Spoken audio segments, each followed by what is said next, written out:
the park boys. These were our riders. By the 90s, man, the Rangers started getting in funk with everybody. Everybody. And that's because a lot of us was putting the pen, and a lot of these dudes, the older dudes that was out here, wasn't about teaching. It was all about whatever y'all want to do, go do. So, how you rolling money? How we rolling money? Don't get along with the Watergates. We wasn't getting along with the UGs. But the Rollin 100 consists of this. Hold on. The Rollin 100s, when they started this shit in '86, they started it because Girl Ransom went to OSF and said, look, get the Rangers out of here, get the 90s, whatever little clicks on this side, they side up with the coasters and the 60s, get them out of here. They put them all in 4700. They left the 60s and the coasters in 48. Why? What was the reason? Because now we become the dominant gang on you two gangs in here.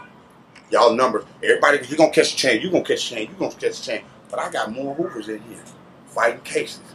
Now I can go to war with y'all asses. Because your allies, niggas that hate hoopers, is over here in 47.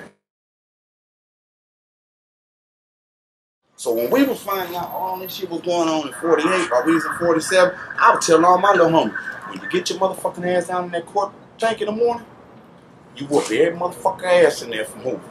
So when we was finding out all this shit was going on in 48 while we was in 47, I was telling all my little homies, when you get your motherfucking ass down in that court tank in the morning, you whoop every motherfucker ass in there from hooping. You make them leak. And let them know, nigga, this 4700.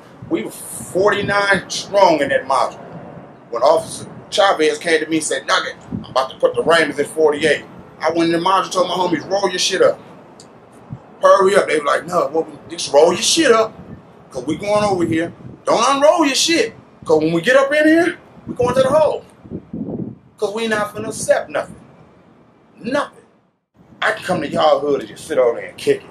I ain't got to worry about nobody from the 60s going, nigga, this 60s. That's Nug. Yo, we're chilling. See, this is what the problem is. Everybody says, what's up, nigga, you know what I'm from. You know, stop putting the mugs on. Because when your ass check that 9mm into the substation, you soft as Dr. Scott, man. You soft. What's the Rollin Coastin? The Rollin Coastin. Let me put the East Coast. Oh, that was just the East Coast. No, that was just the East Coast. That started in the county jail. Just like Little Red from Venice Shoreline, he started in the Crip Mob, West Side Riders. Venice Shoreline, Playboy Gangsters, Gear Gang, what was that other fucking gang? Graveyard Crips, Schoolyard, Big Blue from Schoolyard, and Big Insane from Playboy Gangsters. Used to meet up every day in 48 and go in the laundry room just to get in. Because they were trying to build recognition for their gang at that time. I got out the pen. The Herald Examiner was still the #1 paper. It wasn't the LA Times. It was the Herald Examiner, because the Herald Examiner used to give you everything, homie. Tell you everything. What happened on Bryanhurst, what happened on 120th, what happened everywhere.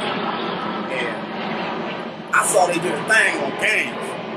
They had Schoolyard Crips here. And I'm looking at all these gangs and I'm going, where the fuck all these gangs pop up from?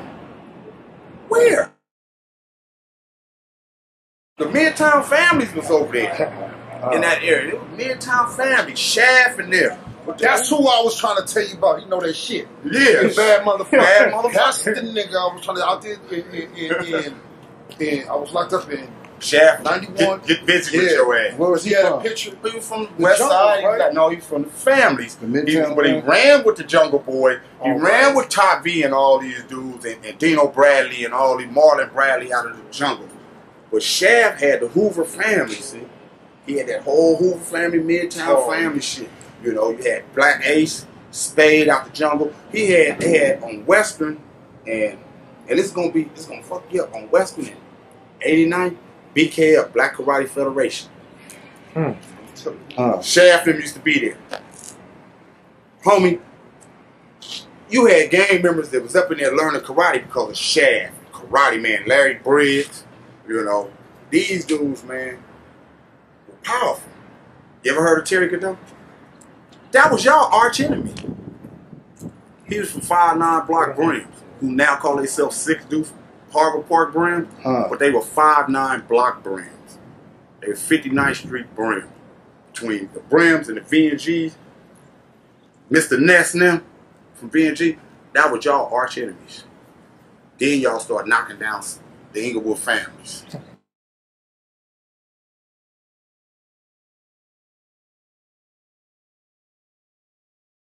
And Brewer started Inglewood family.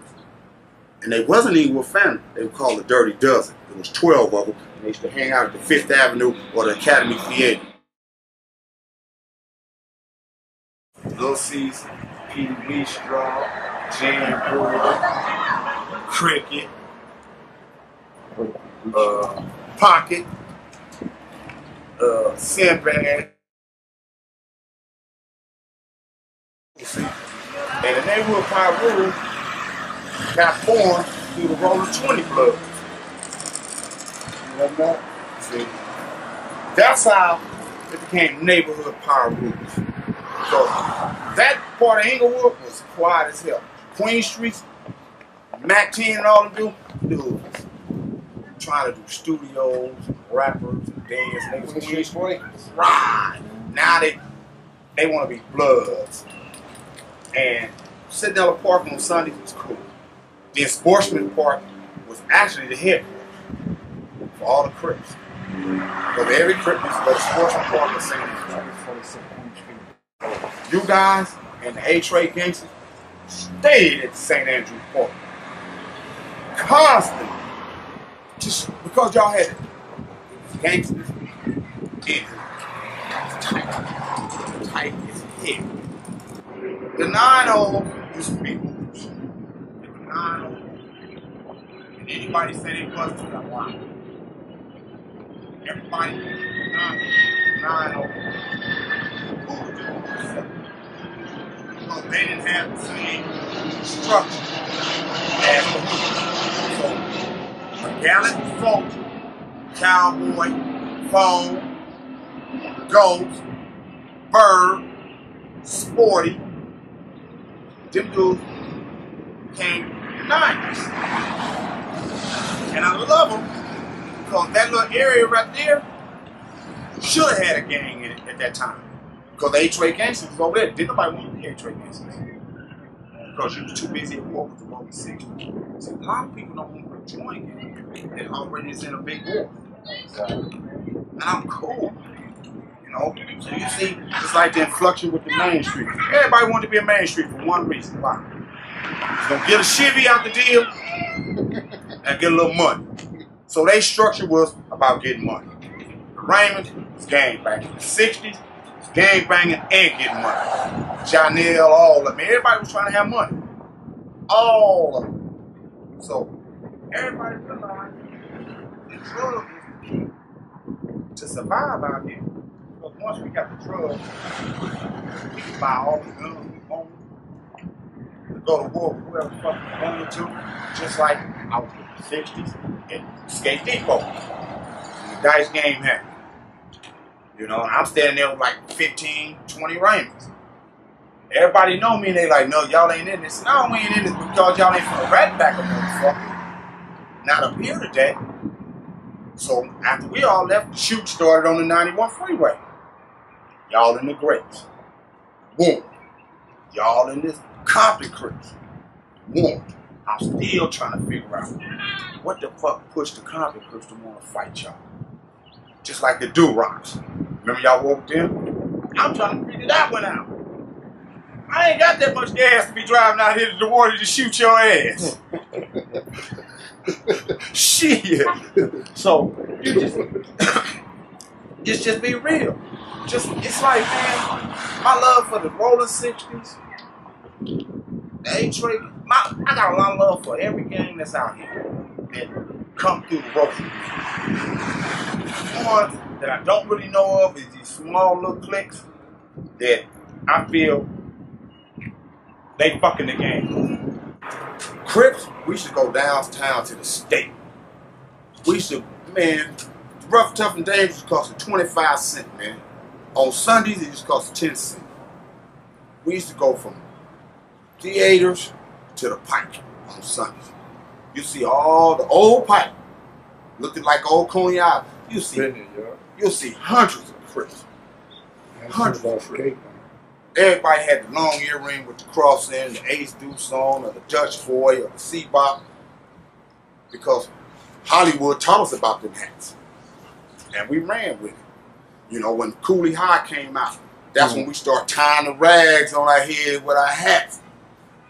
Everything. So what you saying, Chicago had an influence on our get down? No, Hollywood did. Hollywood, just like they do today. Right. Hollywood had the impact. Because ain't now one of us been to Chicago to see this brother with this scarf and hat on. So where do we see it at? Through the eyes of Hollywood. Dang. So that's to say the same place you see drive-by shooting. First drive-by shooting I seen was in Scarface, the 1932 version. The original Scarface. I seen the dude look at a Thompson and go, oh, let's try this. And they got in an old-ass car and they went and shot up the rival gang. Doing no more than 20 miles an hour because there wasn't no car going over 30. That was a drive-by shooting partner. Hey, what year you give Raymond the establishment? What year y'all came on the scene? 71. 71? 1971. We all broke off from other gangs. We are one of the original Crip sets that broke off from everybody. When everybody started going 60, see, do people tell y'all what used to be over in the 60s before? It was Rollin 60s. Browns. Bishops. Bishop. I'm gonna give you the history because I'm not gonna sugarcoat it. The coasters wasn't coasters. It was East Side neighborhood Crips. 62nd Street, 69th Street. They were neighborhoods. When Ronnie Bam came to YA in 1980, he was like, woo woo, big line from Six Deuce was there. Little Sad, all of them. He told them we all turning coasters. They didn't come until the late 70s, early 80s. They start breaking off and saying we're East Coast. Like Q102, they wasn't East Coasters. They always been Q102 Crips. All of them were neighborhoods. Every last one was a neighborhood. 160 neighborhood, 111 neighborhood. And actually the 111s in the blocks used to be NBC. They put block. They broke that up. You stay blocked, you stay in. East Coast was always just plain neighborhoods. It was East Side in hoods. Then Al, Ronnie Bam, Cassie, all these dudes. Line, Big Bug, Willie Majors, all of them came as one and they started East Coast, Coast Crips. And they just rolled. And they start going to other East Side gangs to our coast. We'll be big. It started in the 6-pack and spread it from there. Spread it. Shack Boys. What about the Shack Boys? All them, everybody. The Castle Crips, all these dudes start jumping on this East Side thing. Then the coasters and the kitchens was warm. Then the coasters and the main streets. You know, the main streets. They was getting along with everybody, man. They was getting along with everybody.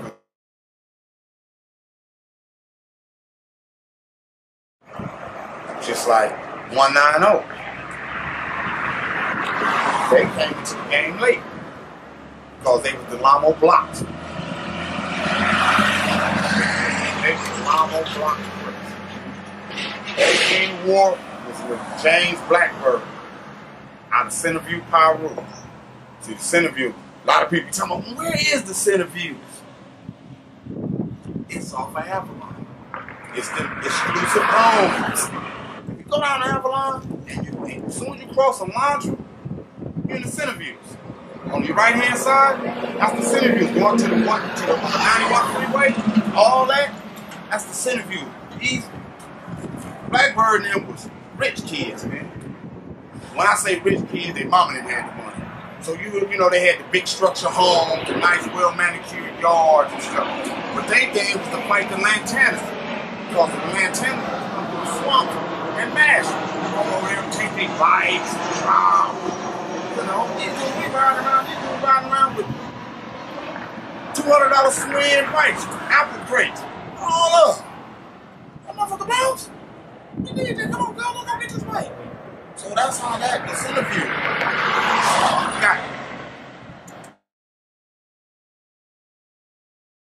They've been there since the 70s. Got a solid relationship. Don't have no beef with them. They don't have no beef with us. Is that where they started at first? They started right there on the train tracks in 117. These houses, little shacks. All the SAs.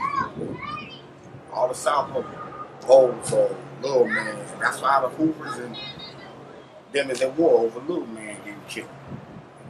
Once you kill a reputable over this neighborhood over drugs, that's how it goes. Just What year did that happen? When they first started, that was what, 90 when they killed Little Man. That's when the level dudes was in there, and they took it to them. Again, they were Swans, Big Elvis and them. They got killed at Manchester Park in the 70s. See, Swans used this shit. That was their time. All this new shit, no, they was doing it like this back then. So that would look more like a swan. You know, this right here just look like your fingers is, I don't know what you're doing. You know? People can come to me and tell me, well, the 60s is this and the 60s is that. I'm like, you know what? It's only out of hate that you say this about. It's got to be out of hate. She don't function with it. So how can you not like it? And when the grape streets in the 60s got into it, wasn't about resistance. It was me. It was my car. You know, my homies will tell you, I had a meeting with Napoleon, Bad Luck, all of them, 89, 90, at Washington High School. And the homies was pressing, no, we wanted to turn right. I said no, due to the simple fact, nobody really knew that in the 90s, when they first came out, they did the 60s, they did the 30s, they did, no, not the 30s, the 60s, they finished Shoreline, they ain't trade gangsters. They was just, because they was wild kids. And they was like, fuck this set, fuck this set. They had a little video of it right here at Queen's Park. Fuck this set, fuck this set. I said, you know what, you done already started too many wars with people over just words. Stand up and do your own dancing. We'll back you to a certain extent. When it comes to bloods. Other than that, y'all your own game. You got your own identity. But we start kicking it. Now, it done went to the point that ain't no kicking it. Ain't no kicking it. I heard there's family ties between y'all. It is. It's real family ties. Little brothers, first cousins, I mean nephews, family ties. We call common unit dictionary cure. We got gang abatement program, we got job training, we got educational programs going on, and we also finna bring in an inner city youth baseball league. That we're gonna network through every gang neighborhood that has a park where these kids can know each other now, instead of growing up hating each other. And the job is, before me, is to kill the roots of these trees. And through my liaison, through everybody I know out on these streets, been in the penitentiary with me, and know who I am, and know what type of guy I am, if I can network and say, homie, if we can establish not a peace treaty, but a ceasefire where everybody is just relaxed. We don't have to do this.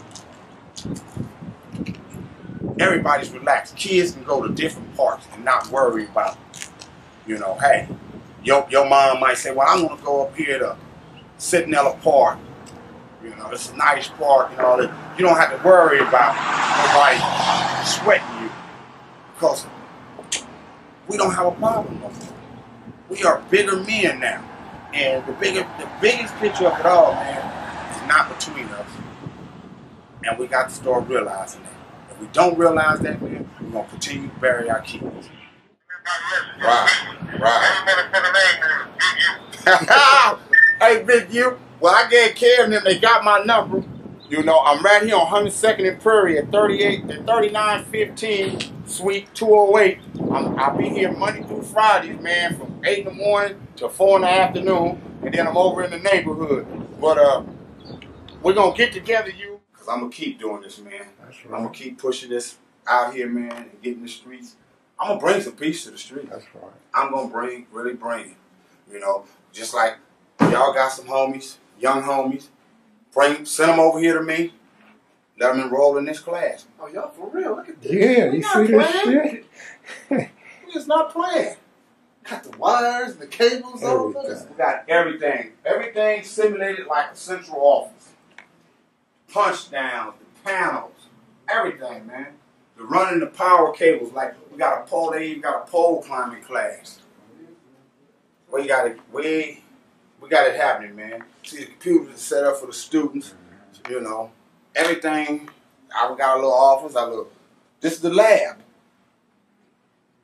This is the lab where we're gonna push out some CEOs for AT&T, Verizon. You know, me and Wiz we stand hard on this, man. Yeah, say Wiz. Yes, that's the president. It's the first chair. Where'd you learn how to do this? You took some classes? I took classes and I was in the PM.